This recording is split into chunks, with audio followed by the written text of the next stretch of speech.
Hello everyone, and welcome to my tier ranking of the Cobra Kai characters. I'm doing this ranking fresh off of finishing the series.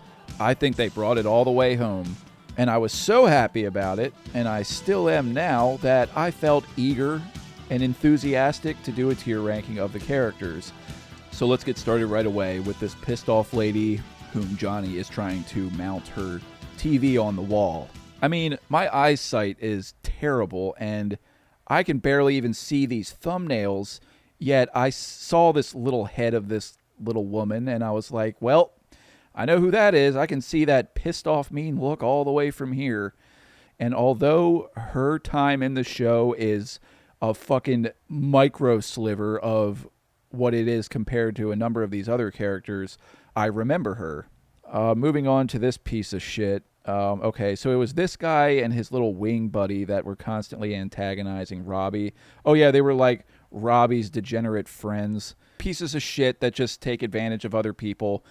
Thank goodness they weren't in the show any longer because they're insufferable after a little while. All right, Amanda. Maybe I should give Amanda A. You know what? I think I will give Amanda A. I think it's important for a show, especially one like this, that's so cartoony and hyper wild at times, to have that character that does live on planet Earth and can say the things we're all thinking. Okay, moving on to Danny's mama that still likes to help dress him, I'm sure even to this day. I like that she makes a few appearances in this show, being that she is from the original movie. I mean, she was around, she was talking to Daniel, well, what happened to your eye? Let me make you some breakfast, stuff like that. Moving on to Robbie Keene, Johnny's son, whom I often forget throughout a lot of the show that he is Johnny's son. That's my fucking dad. He's kind of all over the place, right? He's a Miyagi-Do, he's a Cobra Kai. I don't think he ever fiddled around in any of that in-between shit like Eagle Fang. He never wore any color gi except white or black. It was always extremes with him. Like, he was like extremely fucking traumatized and all angry, or he was all like wholesome and monk-like. You know, I think I got to kind of shift things around a little bit. Bitching at Johnny for putting a TV on the wrong wall, I can't give you a B tier just for that. Okay, now this guy, don't have any fucking clue who he is. I'm looking at him. I'm staring at him. I'm trying to ring a bell, but it ain't happening. You know, somebody's going to tell me that he was actually somebody fucking significant, like Johnny's fucking father or something. Or wait, he's Miguel's fucking father. Yeah, he's that Mexican gangbanger. It's just like a little offshoot side episode like The Misadventures of Johnny Lawrence, dealing with some gangbanger cartel daddy-o for Miguel. I mean, great. I just don't really remember. I know he was a slime shitter, and that's if this is even the same fuck. I don't even remember. Like, I can't know for sure. Whatever, I just want to move on. Allie. All right, well, what can I say about her? She just kind of shows up in this show as fan service. Didn't really need to happen, but I don't regret that it did either. I'm just going to give her C tier and at the top, because I was delighted to see Elizabeth Shue take the time out of her busy day to walk down memory lane with Johnny. I barely even remember her interacting with Daniel. I'd say she checked the box of being serviceable. She moved on. We moved on. Now we're going to move on to Tommy. Isn't it kind of bizarre how the actor's death was almost synchronized to the character's death? We don't see a lot of death in Cobra Kai. It's very rare. But this was one of the few instances that we did. Seeing Tommy get zipped up in a body bag, as someone says, Cobra Kai never dies, was a moment. I'm going to give Tommy back of B. Now moving on to Johnny's wife's mama. She's always just like another voice in the room to bounce dialogue off of. I'll just give her sort of a C, but maybe right here. I mean, she does bring a little bit of heart and soul to the show. If everybody's in the room pissed off, she's there to be pissed off too. If everybody's in the room celebrating, she's there to celebrate too. She's just another happy face or sad face that's along for the ride, thinks she does her job fine. She's C tier. Tori, to me, I'd say she's B, right along there with Keene, but a step above Keene. What's the reasons to like a character like Tori? Well, she goes through a lot of shit. She's got her reasons to be in Cobra Kai. She has her reasons to want to hit things really hard. She definitely caused a lot of disruption in school that day, didn't she? I mean, she's even wielding brass knuckles. I mean, gosh, if you really let this chick out of the cage on a bad day, she would end up in prison, and there would be no tying a nice little bow doing promotional advertisements, which was really kind of like they didn't know what ending to give Keen or Tori, so they just had some like fucking lady in a suit show up with a clipboard and some paper and like, you guys would be good at internet reels. Sign here, please. And they're both so happy about it. All right, moving on to Kyler. Little shit squeak, isn't he? You know, he's definitely the equivalent of a Johnny or a Chosen, just way less likable. You know, his shit-eating smile, his stupid face. Kyler, I'd say he's a B, but I'm going to put him at the back of B. Bert.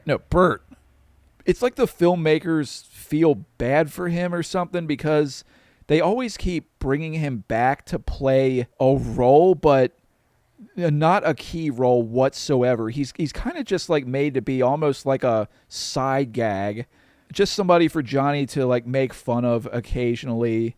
I just don't know. Just put him at the back of C. Aisha, man, what the fuck happened to Aisha and why? They just didn't write anything for her. Maybe there were storylines, story arcs they wanted to apply to other characters, and so at the end of the day, they had nothing left for her, so they just wrote her out of the show. Is she pissed off about this? I don't know, but I like how she just felt real, you know? When she was around, she felt very real. I was kind of disappointed to see her go. I don't really understand why she had to go. I think she had more potential and depth than even Robbie Keane or Tori, if I'm being fucking honest. I feel like I just have to give her kind of mid B.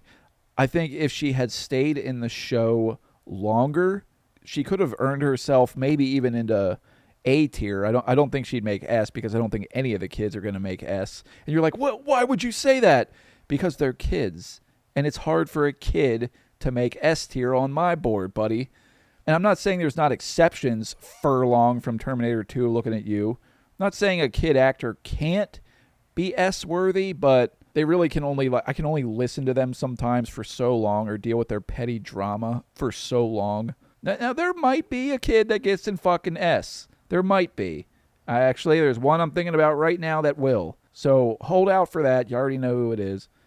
All right, now let's move on to funny guy at the dealership.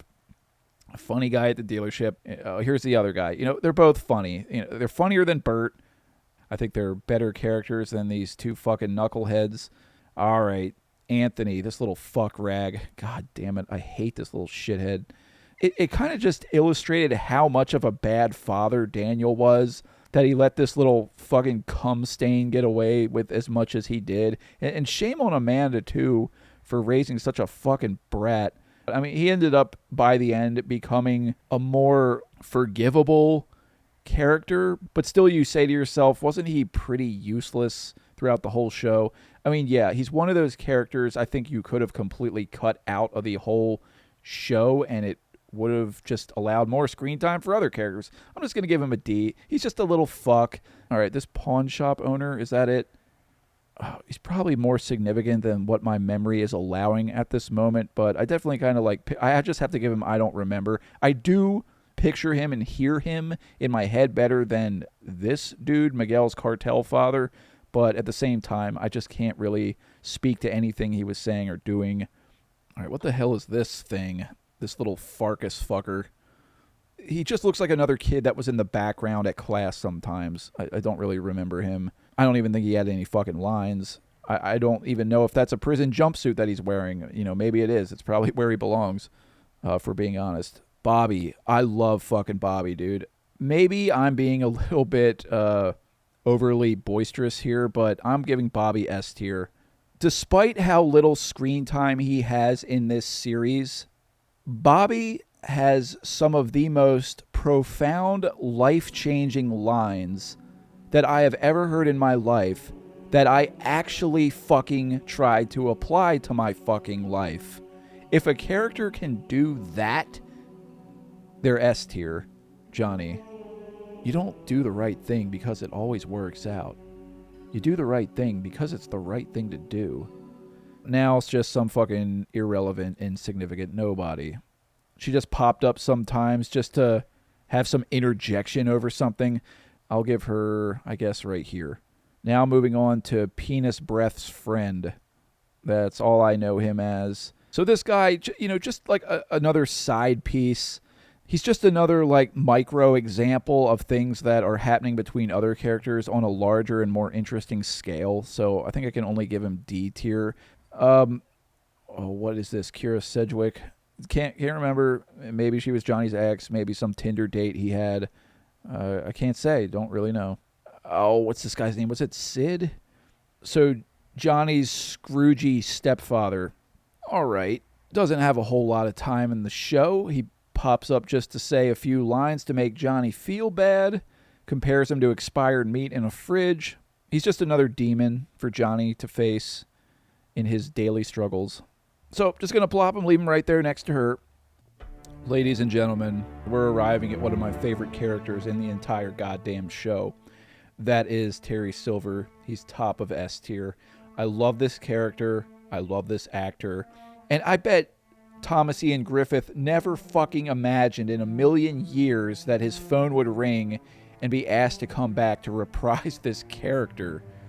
This guy comes into the show with his long, wavy, silvery, glimmering hair, playing some fucking Mozart or Beethoven on the piano, and he's all really good at it. He's doing what a rich person would do if you try to picture one, I suppose, but his life is lacking any sort of purpose other than to just exist in his luxury. So the devil in the form of Kreese whispering in Silver's ear for him to come back to the world of karate, the Kobate. We're going to get involved in a bunch of fucking gang war squabbles amongst a bunch of high schoolers. And we're going to get so serious about it that it's going to lead to us blowing ourselves up on a yacht. I think he comes into the show at the perfect time. The way he delivers the lines are so sinister and believable despite being unbelievable. He has the stature, the presence, the look, everything. Not everybody in life will have that come to Jesus moment like Kreese did, and Silver was one that never found his way back to the light. Moving on to Chosen, another fucking S tier. Cobra Kai is a show where like virtually everybody said yes to return to. Because if you think back to Karate Kid 1, 2, and 3, it's like how many careers from those movies really went on to do anything else. So I'm sure a lot of them, most of them were eager to say yes to returning to this. And they returned with their guns loaded and ready to go. And Chosen, he's the bully from Karate Kid 2. He was an interesting and memorable character then, and now we see him as a changed man. And he is a big comic relief in a show that is already oversaturated with comic relief characters, but Chosen does it the best, amongst the best for me. And let's not skip out on words about the samurai sword fight between Chosen and Terry Silver. That was when, for the first time, I was like, all right, somebody could die here. Moving on to Michael Barnes. All right, well, if you're looking for good aspects from Karate Kid 3, you will find two things and you will find nothing else. The first was Silver, the second is Barnes. We have a lot of goddamn senseis. We have Daniel, we have Johnny, then we have Chosen, and now here comes Barnes. It's like, all right, how many fucking teachers do we need here? How many conflicting methods do we need here? So Barnes, I'm not regretful that he showed up because at least he used his time in the show wisely. All right, moving on to Carmen, Johnny's love interest. Well, nothing will ever be as sexy as that dream sequence. Pretty hot stuff. I really buy the relationship between Carmen and Johnny. I think, thank God she didn't suck. Thank God, because that would have really taken a lot of heart out of the show, and it would have directly affected the best character in the show, which is Johnny. Sorry, spoiler alert, but we're getting to him soon anyway. Carmen, you know what? I think she sings all her notes in the right key. The Hawkster. Hawk. All right. Hawk's a bad motherfucker. He's the baddest ass kid of the bunch. He's one of the best in terms of just like literally every category. Because he's not like one of the main kids. He's one step outside of that circle. But he somehow is just more likable and favorable and interesting to me. He's a total fucking A+ tier. When you first are introduced to Hawk, he just like the look on his face all the time was just like he didn't even want to be alive. And I love the character, I mean, we all do, the character that busted out of that skin of Eli and became Hawk. Maybe it's just the way that this, like, Jacob Burkachui portrayed him, or whatever his name is. I mean, we all know there is a number of characters in this show that have very strong arcs and contrasts from where they were to where they get to. Hawk goes through several of these and makes all of them somehow believable. And of all the kid actors in this show, he is easily one of my favorites. Ladies and gentlemen, Johnny Lawrence is not only the finest character of the show Cobra Kai, but he is one of the finest characters in the history of TV shows. Johnny Lawrence is my favorite character in this show. He is a lot of people's favorite character. To me, it is Johnny's show. It always has been, and it always should be. And I feel when Cobra Kai is at its weakest, it is because Johnny is being pushed out of his own show. I mean, he brings it all. He's entertaining. He's complex. He's funny as hell. He delivers the goods in every fucking episode that he's in. Johnny kind of reminds all of us of ourselves. He's living in the past. He's living in a different era when things were just better, when things were cooler. This is the one character that if you took out of the show, you wouldn't have a show. Moving on to Sam. Well, she definitely has more of a crucial role than Anthony. Anthony's just a little fucking cum rag. But Samantha, she never really exceeds expectations or anything. She doesn't have any sort of like profound moment that had me fucking like rolling out of my chair like, oh, I'm a changed man because I watched this. I mean, she just goes through that typical high school drama bullshit that we've seen 100,000 times. Now I'm going to walk around with this kind of face all the time because somebody made fun of me. Some girl pushed me into a cake because I was acting like a cunt. I forget this guy's name, but he has the rival car dealership. Remember when he's like holding the Slurpee and he's like, what-ta-ta-ta, making fun of Daniel? That was pretty funny. I mean, he's obviously like in the same class as these guys here. All right, who the fuck are you, hottie lady? And who the fuck are you? And who the fuck is this and that? All right, I don't know who any of these motherfuckers are. I hardly even have a good guess. They probably showed up in one episode to just be somebody for a brief moment, and then somebody punched them in the face and they were gone. We'll get through this list even quicker now. Moving on to Devin Lee. I don't really like this character. I think she is one of the worst characters in the entire show. She just is unnecessary, really. I mean, if you're not going to have Aisha in the show, then why do you need Devin?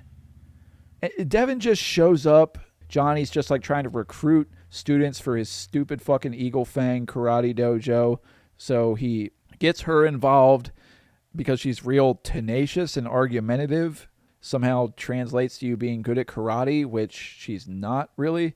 You know, in these final tournaments, she somehow like weasels her way into the roster of fighters, and she totally doesn't belong there, and yet she is there. And it's like the writers, they got themselves in a jam because they put her in the tournament, but then they had to like sort of just find a way to get her out of it again. And then by the end of the show, she runs into frame for like 3 seconds to like hug Johnny and be like, oh, wonderful things are happening, aren't they, Johnny? And he's like, yeah, now get the fuck out of my face. And that's it. The only people that have anything to say about Devin are just like weirdos in comment sections. The only search bar that her name is typed into would probably be WikiFeet, which immediately has flagged your laptop, and the FBI are on their way right now. Moving on to... who the fuck is this? This looks like the detective interrogating Jake Gyllenhaal in Nightcrawler. No clue. Don't remember. Smell you later. Okay. So, shit. I should remember her name, but I don't. So she was the thunder cunt that was just like the worst bully to Aisha in the first couple of seasons. I mean, she was a real slimy shitball. You just wanted to see a truck run over her, I swear to God. But then she ends up becoming Dimitri's girlfriend, and we all end up like forgiving her for some reason. I don't know. I guess she was like sorry at some point, and then now she's nice, and she likes fucking Dimitri for some reason. Because Cobra Kai just loves flipping things, whiplashing contrast back and forth. It's hot, it's cold. It's dark, it's light. It's hot, it's not. It's shit, it's seashells. But she's just like a very whatever character to me. All right, now, this fucking fatso. Oh, man, I hardly know what to say about... I mean, we all knew somebody that looked and acted like this fucking clown. Really fucking, like, just demonic and weird. Like, disturbed, really. Just fucked up, and... He looks like the kind of character that got bullied a lot himself, so in turn, he found a group of assholes to join up with and bully people. Until one day, he meets the dark side of Eli in the wrong place at the wrong time and gets his shit fucked up so bad that he comes back a little angel. Or you could just say, like, normal. I'm going to give him B tier. I think he's even more memorable and has better lines than Kyler, but he's definitely in that same category as Kyler. Now moving on to Dimitri. I think he's really funny. He's obviously quick-witted. But just like Moon never joined any of this karate club stuff, Dimitri, I think, should have been the same way. He just never struck me as a character that would get involved in any of it. And I think he would have served his purpose better just being an outsider. It would have made more sense to me if not everybody in the fucking world had to get involved in karate at this time. Dimitri was the least likely to have done that, and yet the show made him do it anyway. But I still like the character despite that. I think I'm going to give him right here, right behind Aisha.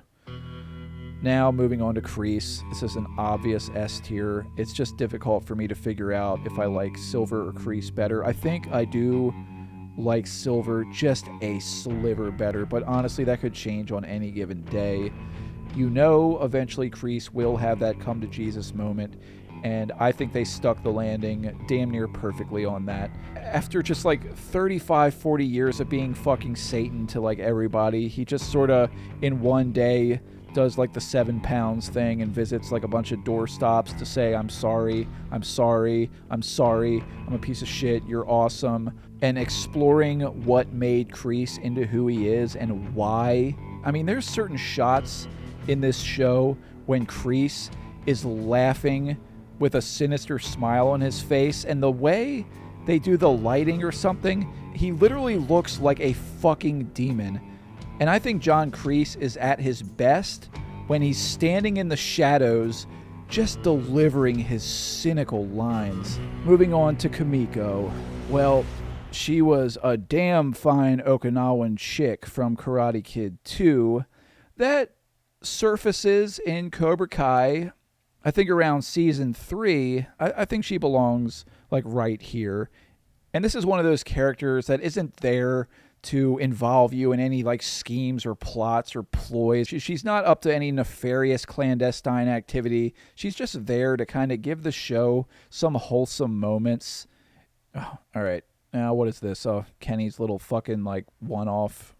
It's not that I don't remember her, I do. It's just that she's such a nothing burger that I don't really have a place for her on this list. I can't punish her because she didn't really do anything wrong, but I can't give her any praise either because she didn't like do anything, period. All right. Okay. Now this is like that pawn shop owner guy, always having funny interactions with Johnny. This is a character that definitely would have like C or even I don't remember tier if it wasn't for Johnny being the guy he was interacting with most of the time. All right, Miguel. Well, you knew it. This was the kid I was talking about. Back of S, and some of you felt like a little jolt in your system like, back of S? What are you talking about? He should be right next to fucking Johnny. Well, that looks good. That looks right, doesn't it? But the only problem is it actually doesn't to me. I'd say the only disappointment with this character is the fact that he's not in it more. There's a lot of seasons where Miguel feels like he's pushed out of his own show. Because Miguel, in a sense, along with Johnny, is the heart and soul of this show. Anytime Johnny and Miguel are on screen interacting or developing their story, it is S-tier material stuff. But it's that we don't really get enough of it. And you're saying to yourself, well, what the fuck do you want the show to do? Like, there's so many people. Miguel has to have his screen time sort of reduced.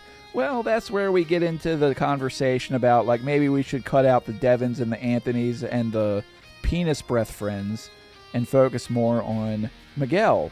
Because he's clearly the best actor of all the kids, and he's actually probably the best actor of even most of the adults, too. And most of the other supporting characters are just doing a phantom presentation of what Miguel has already been doing. Miguel, he is the proper Karate Kid for the show Cobra Kai. Penis breath. Oh, Jesus, fuck. I'll just put him right here with his buddy.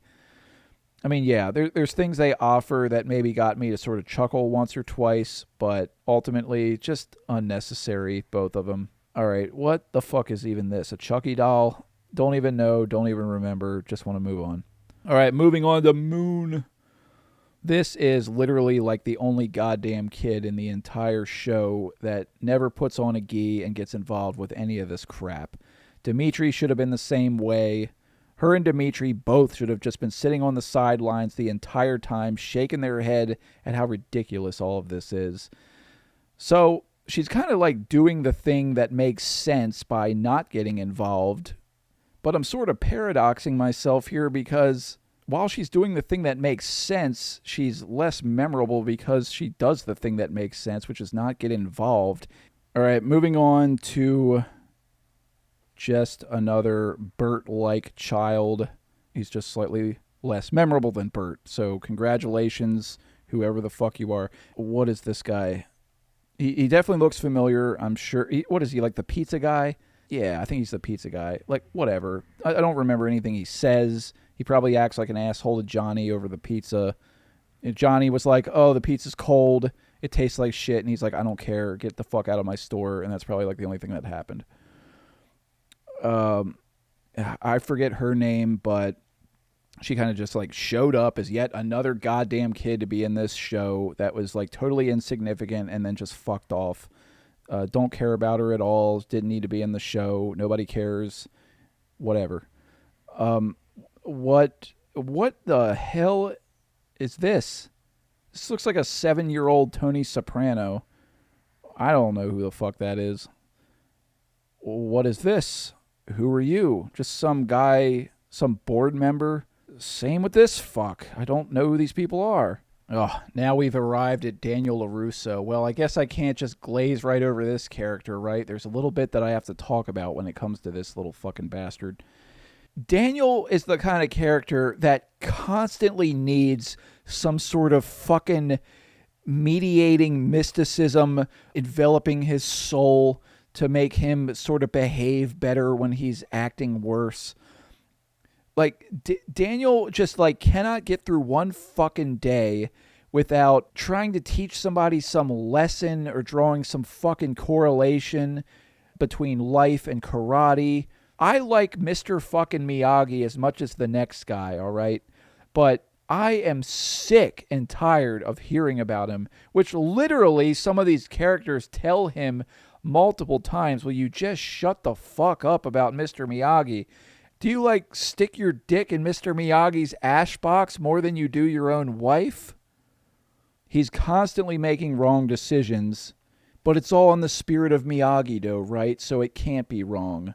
Because some fucking dead guy that was good at kicking the shit out of children, taking care of plants, and fixing sinks Just do anything in Mr. Miyagi's name. If you're delusional enough, it'll be excusable. Daniel does so much shit in this show that is inexcusable, and he deserves to be, I would say, borderline shot for some of the things that he does or says, or just the way he acts. Okay, maybe shot is a little extreme, but he definitely deserves to be fucking kicked in the face, like a lot in this show.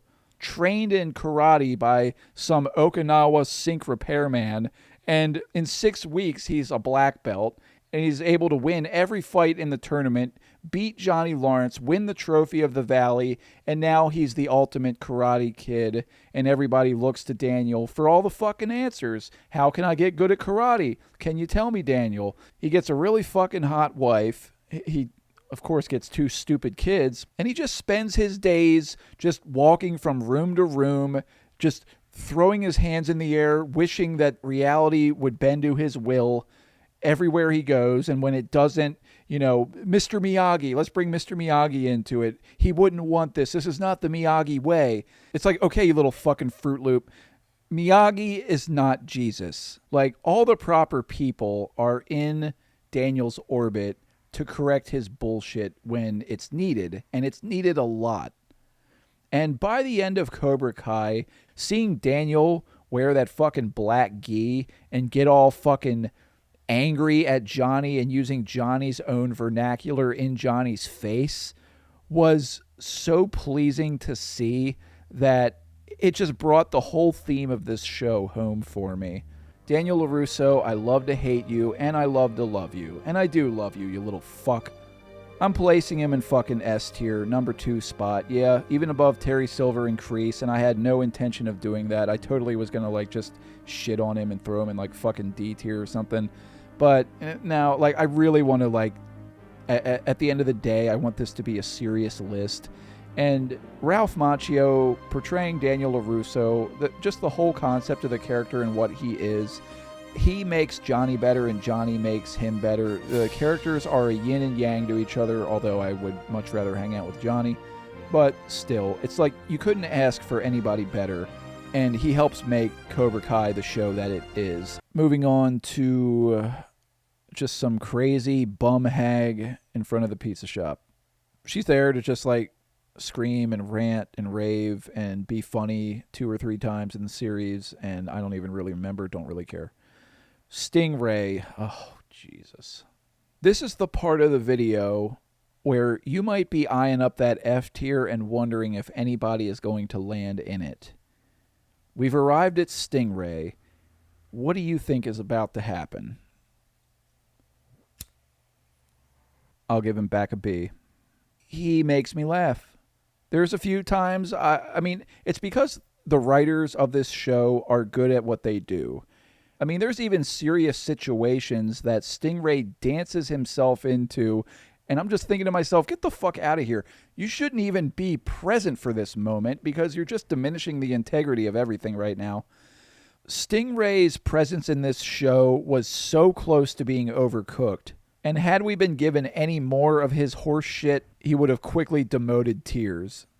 Moving on to Kenny. All right, well, we've been sort of oversaturating it with a lot of kid fighters, and this is just another one. However, Kenny really builds a lot of hatred in his heart for Anthony. And because it's Anthony that he has it out for, it makes me like Kenny even more. I think he's a likable addition to the cast. I'll put him in B, but at the back of the kids. All right, moving on to I Forget Your Name, but I Kind of Like You. Even though she killed an old man in the woods. But we're just going to forget about that because he didn't seem to be a very nice old man, and nobody seems to care anyway. So, lady whom I don't know your name, I'm going to give her a pretty respectable tier. She feels like mid-B to me. She's not very multi-dimensional. I'd say she's 1.5 dimensional, but memorable, and I like that she's in the show. I like that she got with Chosen at the end. They probably end up stabbing each other with size and getting off on it somehow. Okay, moving on to Kenny's brother, because I don't remember his name. Mr. Detention Center guy. All right, well, he gets in some squabbles with Robbie. You know, he has his time in the show that lasts for like 2 or 3 episodes, and then he's out. So nothing really much to say. Just going to put him at the back of C. Moving on to just some pissed off looking prisoner, I guess. I don't have any idea who this is. I don't remember. I'd have to watch the series again to be refreshed. What is this? Kind of looks like a cross between Jennifer Grey and Mark Zuckerberg, and then made to be 12 years old. Okay, moving on to Zara, the most one-dimensional, superficially hot but inwardly ugly people in the entire show. Whenever she's doing her thing, kicking somebody's ass in her karate outfit, going, hiya, that's when she's at her best. When she opens her fucking mouth, that's when she's at her worst. Yes, she is very fine to look at, and yes, I wouldn't mind having my ass kicked by her. But I wouldn't want her to be in the show any more than she is. There isn't some sort of arc or redemption or deeper meaning with her. She's just in this show to be a fucking cunt, and that's about it. And she's the number 2 C spot. Now we move on to Axel. Okay, he's just another fucking Frankenstein monster.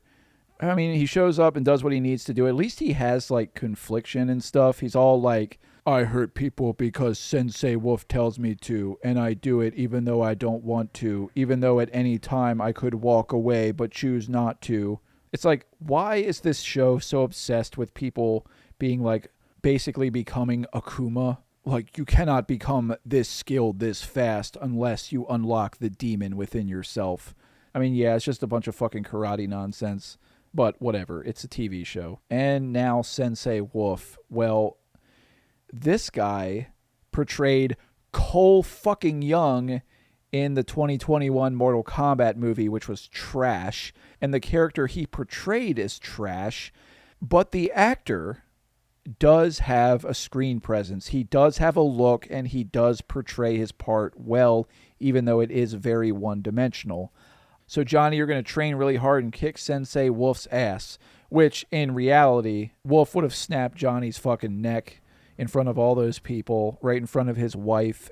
Johnny is a 60-year-old fucking man that is always drunk and out of shape. And Wolf, I would believe, to actually be like a trained assassin killer. I would say that Sensei Wolf, I think because he is such a presence, I feel like he belongs right behind her. Okay, everybody. Well, let me know if there's anyone that was not included on this tier list that I should make mention of. I'll do so in the comments then at that point. It was a wonderful ride. So many great moments and characters and story arcs. I found it to be a joyful experience, and I got to share a lot of it with my dad, and I know he really enjoyed it too. We both did. It's a great show. Let me know your thoughts in those comments. I'd love to read them. And wherever you are, whatever time it is, I hope you're having a wonderful day or night.